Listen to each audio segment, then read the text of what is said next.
Fala pessoal, tudo bem? Para quem ainda não me conhece, meu nome é Will Grazioli e no vídeo de hoje eu vou conversar com vocês sobre como a macroeconomia e como fatores externos, de forma geral, afetam o preço das criptomoedas e do Bitcoin especificamente.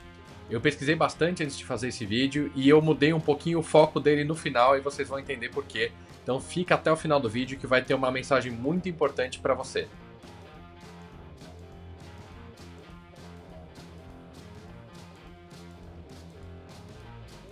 E o primeiro gráfico que eu vou mostrar para vocês, me acompanhem nessa linha de raciocínio, é que as criptomoedas seguem mais ou menos o mesmo padrão, obviamente com algumas exceções. Então aqui a gente tem as três principais criptomoedas hoje, Bitcoin, Ethereum e BNB, em tamanho de mercado, e vocês conseguem ver que a variação delas durante o mês de abril foi basicamente a mesma. Não estou falando de preço, estou falando de variação, beleza? E por que eu falo que tem algumas exceções? Obviamente, alguns fatores externos fazem parte das variações.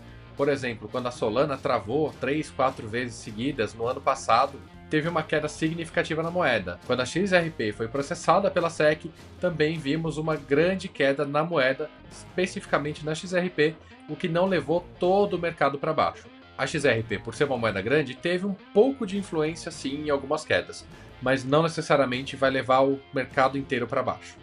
Um outro exemplo que a gente pode falar é da Terra Luna. A Terra Luna foi uma das 10 maiores criptomoedas no último ciclo, no último halving, e quando ela faliu, o mercado de criptomoedas também foi abalado. Bom, agora a gente já definiu que o que afeta o preço do Bitcoin afeta também o preço das outras criptos, de forma geral.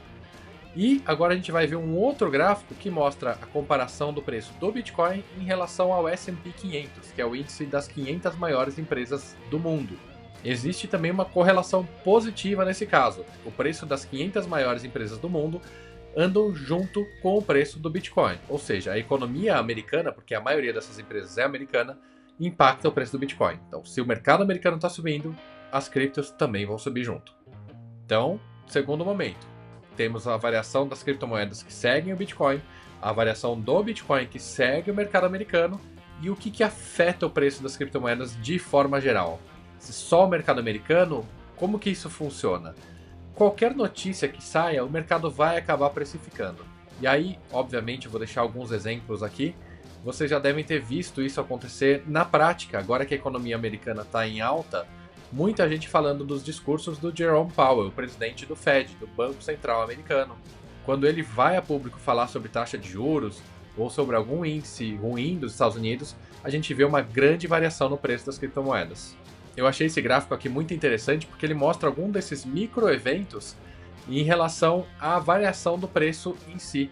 Nesse caso, como eu falei da Terra Luna, a gente consegue ver aqui no gráfico o efeito que a Terra Luna teve no preço das criptomoedas. Esse gráfico representa o preço do Bitcoin, tá? Mas a gente teve também umas variações bem negativas, por exemplo, quando a Tesla anunciou que ia vender 75% do seu capital de Bitcoin. E outras variações positivas, uma delas mais recentes, quando foi lançado o Ordinals dentro da rede do Bitcoin. E por último, eu vou mostrar para vocês um último gráfico que eu achei da Reuters, muito interessante, onde ele mostra o que aconteceu nessa guerra da Rússia, quando a Rússia invadiu a Ucrânia. E a gente vê que a maioria dos índices, que são índices de risco de S&P 500, Nasdaq e outros índices acionários, tiveram uma volatilidade razoavelmente parecida. O Bitcoin aí se descola um pouco dessa linha. E isso tem uma explicação muito boa. Para quem não lembra, durante a invasão da Rússia à Ucrânia, a Ucrânia pediu doações em criptomoedas, o que acabou incentivando as pessoas a usarem mais esse tipo de mercado. Não só isso, mas o mercado de criptomoedas em si ele é muito menor do que o mercado acionário americano, ou seja, a volatilidade sempre vai ser maior. Neste caso foi positiva, mas em caso de uma guerra um pouco maior, eu acredito que seria bem negativa. O Bitcoin hoje é considerado um ativo de risco muito maior do que o próprio mercado americano, que já é mais sólido, tem mais tempo e também mais valor de capitalização de mercado. A reflexão que eu falei para vocês no começo do vídeo é exatamente essa. No caso dessas guerras escalarem para uma guerra mundial, o que você faria? Eu vou dar a minha dica, tá? Não é uma coisa que a gente consegue pensar muito porque é uma coisa que não aconteceu. Então eu simplesmente tenho planejado algumas coisas caso a gente veja um conflito muito maior escalando. Eu vou realizar praticamente todas as minhas criptomoedas, menos o Bitcoin. Em relação ao que a gente viu acontecendo agora, nessa guerra na Rússia, o Bitcoin teve uma usabilidade muito boa. E eu acredito que isso possa se repetir. Mas eu não acredito que outras criptomoedas vão sobreviver num caso desses. E você, qual que é a sua estratégia pós-guerra? Deixa aqui nos comentários e siga a gente nas redes sociais. Um abraço, até a próxima. Valeu!